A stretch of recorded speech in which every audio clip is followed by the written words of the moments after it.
Não sabeis que sois deuses. É melhor preparar umas pipocas. Esta vai ser bem longa. O que vamos falar hoje é algo que será muito importante nas próximas lições. O tema é a energia masculina e feminina. A partir daí, vamos falar sobre o cérebro esquerdo e o cérebro direito, depois sobre as novas crianças, e fazer o círculo. Há algumas semanas, falamos dos chakras e de como eles são a fonte do que está a afetar os seus sistemas internos. O que não falamos foi sobre a energia que flui no seu interior.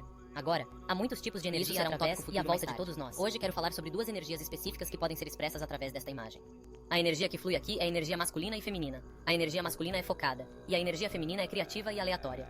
Nenhuma delas é maior ou mais fraca do que a outra, e ambas podem ser extremamente poderosas quando se manifestam plenamente. A energia feminina é a terra das possibilidades desenfreadas, do potencial criativo e de afetar o universo a partir de dentro.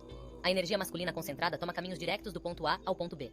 Esta energia pode ser tão forte como um tanque, realizando tarefas e indo onde precisa de ir com precisão e sem distração. O que é importante saber sobre esta energia é a forma como se movem. Vou usar um pouco de geometria sagrada super básica para demonstrar isso. Esta é a espiral de Fibonacci. Vamos falar muito mais sobre ela quando mergulharmos no tema. Por agora, tudo o que tem de saber é que começa em um e flui para fora para sempre de uma forma muito específica, e está presente em toda a vida em todo o lado. À medida que a energia masculina flui através da espiral, ela vai de ponto base a ponto, daqui até aqui, daqui até aqui, não se curva, apenas vai diretamente para onde tem de ir. A energia feminina, no entanto, fluiria na própria espiral. Iria dar a volta, entrando e saindo de todas as linhas, mas ainda assim chegando a os mesmos resultados ou a resultados. Esta é a representação gráfica de como flui, mas também atua da mesma forma. A partir desta compreensão, pode ver como usamos estas energias na nossa vida.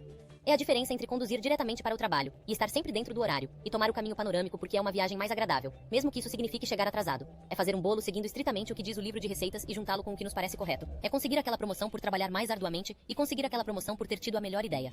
Aqui está um exemplo relacionável. É a diferença entre Inception e Sucker Punch, ambos sobre sonhos, mas um deles sendo masculino. A energia masculina e a energia feminina, tal como os chakras, têm os seus próprios traços.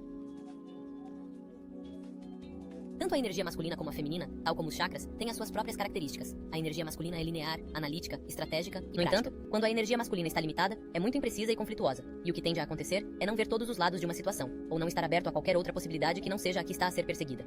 Podemos ver muito disso na sociedade atual. Mais comumente, chamamos literalmente fechada. A energia feminina, por outro lado, move-se em curvas. Não se mantém dentro das linhas. É criatividade, movimento, expressão e emoção. Pode fazer qualquer coisa e ir a qualquer lado, mas tem dificuldade em cumprir os horários. Se for restringido, pode sair do seu fluxo, correndo desenfreadamente entre emoções, mudanças de humor e ideias. A criatividade pode ficar confusa e transformar-se numa confusão fora de controle. Não temos este problema generalizado na sociedade atual, e isso tem muito a ver com os nossos hemisférios cerebrais. Vamos ver isso num instante. Uma grande diferença entre os dois é que a energia masculina olha para as partes, e a energia feminina olha para o todo. Antes de continuar, quero deixar isto bem claro. A energia masculina e feminina tem muito pouco a ver com a orientação sexual. Por exemplo, faz parte da mistura, mas não é uma parte fundamental da adesão à energia. Por exemplo, se olharmos para a forma dos corpos masculinos e femininos, os homens têm corpos mais rectos, as mulheres têm corpos mais curvos. Provavelmente voltaremos a este assunto numa aula mais à frente. Ok, os hemisférios cerebrais. Temos dois. E se te lembras do que aprendeste no 10º ano de biologia, isto ser-te-á familiar. O cérebro esquerdo é o lado energético masculino do cérebro. É ordenado, estatístico, lógico e matemático. Vê as coisas em linhas rectas. É racional e prático. O cérebro direito é o lado energético feminino do cérebro. É o nosso lado criativo, um espírito livre. É a paixão e a experiência do gosto e do sentimento, do movimento e da arte.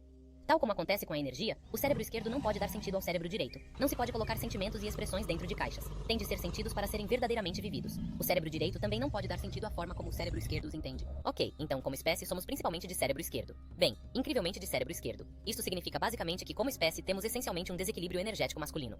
Há demasiada energia masculina, é dominante e está a constranger o lado feminino do cérebro. Agora, não me interpretem mal. Isto não é uma coisa má. De facto, é uma espécie de bênção disfarçada. Mas primeiro temos de falar de outras coisas.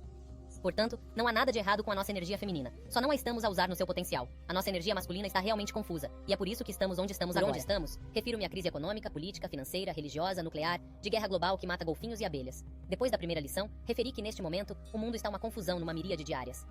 Algumas pessoas comentaram dizendo, bem, estudem a crise financeira, estudem a crise nuclear e estudem a crise política. São todos problemas completamente distintos. E é assim que a energia masculina olha para as partes. Estamos a aperceber-nos agora que isso está a restringir o nosso ponto de vista. Como um todo, todas estas questões juntas são mais uma prova de que não entendemos como ser harmoniosos. Porque a nossa energia masculina está fora de sincronia entre nós e com o planeta. Então, vamos olhar para as crianças Índigo e Super Sig. Há um novo tipo de crianças a nascer na Terra. E algures nos anos 80, começaram a aparecer novas crianças com características diferentes ou invulgares. O seu número começou a aumentar. E hoje, quase 100% de todas as crianças nascidas na América do Norte são crianças índigo. Quais são essas características? Vamos ver uma lista desenvolvida por Jane Orti, uma terapeuta lúdica que tem vindo a estudar e a trabalhar com crianças índigo há cerca de 4 anos. Ao longo da lista, veja se alguma destas características se assemelha a si. Podem ser pensadores fortes e independentes que preferem fazer as suas próprias coisas em vez de obedecer a figuras de autoridade ou AOS pais. possuem uma sabedoria e um nível de consciência e carinho que ultrapassam a sua experiência juvenil. As estratégias tradicionais de educação e disciplina não parecem ser eficazes com estas crianças. Se tentar forçar uma questão, o resultado típico é uma luta pelo poder. Energeticamente, os índigos vibram a uma frequência muito mais elevada, pelo que podem ser mais facilmente baralhados por energias negativas. A nível emocional, podem ser muito reativos e podem ter problemas de ansiedade, depressão ou mau humor se não estiverem energeticamente equilibrados. São pensadores criativos do lado direito do cérebro, mas podem ter dificuldade em aprender num sistema escolar tradicional do lado esquerdo do cérebro. Muitas vezes, os índigos são diagnosticados como tendo ADD e ADHD. Isso deve-se ao fato de seu cérebro processar a informação mais rapidamente e de necessitarem de movimento para se manterem concentrados. Os índigos são muito intuitivos, muitas vezes psíquicos, e podem ouvir, ver ou saber coisas que parecem podem ter mais problemas com sensibilidades alimentares ou ambientais, uma vez que o seu sistema é mais afinado. Quando as suas necessidades não são satisfeitas, estas crianças parecem egocêntricas e exigentes, embora esta não seja a sua verdadeira natureza. Estas crianças têm dons e potencialidades incríveis, mas podem fechar-se quando não são devidamente alimentadas e aceites.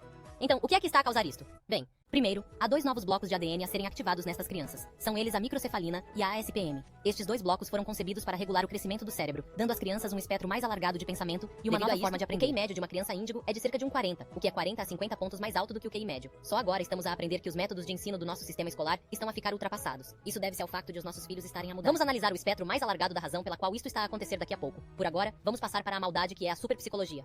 Estes miúdos são duros. Conseguem fazer tudo, literalmente. Alguns conseguem mover objetos sólidos através de paredes com as suas mentes. Alguns são cegos, mas conseguem ver tudo à sua volta, a partir de uma miríade de ecrãs diferentes dentro da sua cabeça. Há alguns que conseguem olhar para uma pessoa e saber absolutamente tudo sobre ela só de olhar para ela, incluindo quando vai morrer. Então, por que é que ainda não ouvimos falar disto? Seria de esperar que isto fosse muito comum no mundo. Por um lado, quase todas as crianças superpsíquicas estão na China, e quase todas as provas quase nunca são traduzidas para inglês, embora algumas delas cheguem ao público na China. Se quiser saber mais sobre este assunto, o livro China's Super Psychics, de Paul Dong e Thomas Raphael, é um ótimo ponto de partida. Antes de terminarmos, temos de fazer um círculo completo com este vídeo. O que é que as novas crianças têm a ver com a energia masculina e feminina? Não é óbvio? As crianças índigo estão diretamente ligadas à energia masculina da nossa espécie, e os superpsíquicos à nossa energia feminina. À medida que nos aproximamos cada vez mais do pico desta mudança, o próprio planeta está a começar a mudar. Essencialmente, isto está a acontecer para nos equilibrar. Numa metade do mundo, as crianças índigo estão a ser superpsíquicas, e na outra metade, superpsíquicas. Elas estão aqui para ajudar a consciência do planeta numa altura incrivelmente crucial. Há muito mais crianças índigo no planeta do que superpsíquicos, porque é a nossa energia masculina que precisa de compreender. É através das crianças índigo e da sua nova forma de pensar que está a afetar a consciência do planeta, colocando-nos de novo no caminho harmonioso. Como acabamos de aprender, para compreender as coisas, são precisos 2 para dançar o tango. Não se pode compreender uma coisa apenas lendo sobre ela. É preciso que os 2 lados do cérebro se liguem. No mundo moderno, coisas como a projeção astral e a canalização não são realmente consideradas. É a exploração de diferentes reinos fora do corpo. E a outra é a comunicação com seres de consciência superior.